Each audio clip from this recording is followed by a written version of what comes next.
My name is Ronald Marr.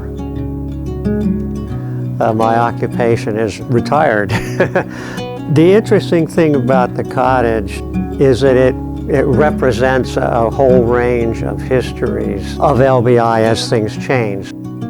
I think it's very important for the rest of Ocean County, especially on the tourists that come here, to understand why saving the Fisherman's Cottage was so important.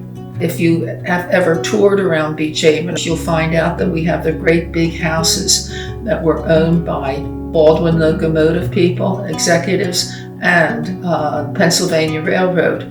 And so they were the occupants and really the developers of Beach Haven, and had all the money in order to build the streets and the roads and the infrastructure.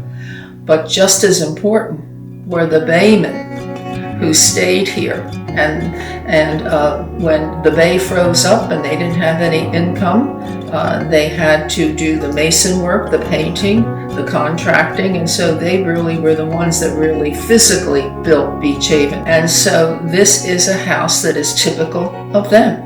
It first appears on records about 1885 or 1890. The original cottage was a one-story shack, essentially. It had no electricity, no running water, one room downstairs and one room up. And then over the years, it grew, and in the early 1900s, it got a two-story front addition to give it some bedrooms, and then later on, it got bathroom, it got running water, it got electricity, and although it was small, became something that we would recognize as a house that we would want to live in. Moving this over here was a real community effort, and we had a lot of the people contribute money.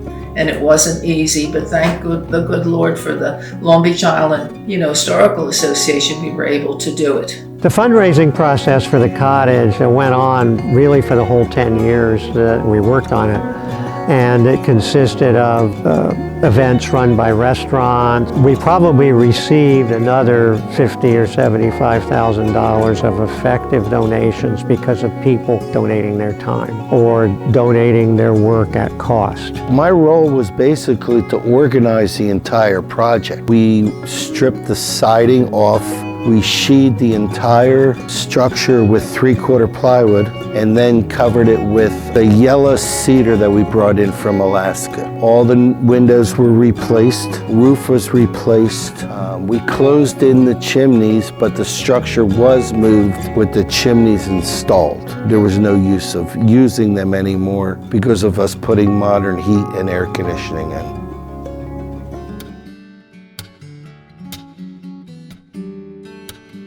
After Sandy is when we started the interior renovations. It's not actually because there was any damage from Sandy, but simply because we were delayed by Sandy. And what we had to do was essentially gut the building because it was so old.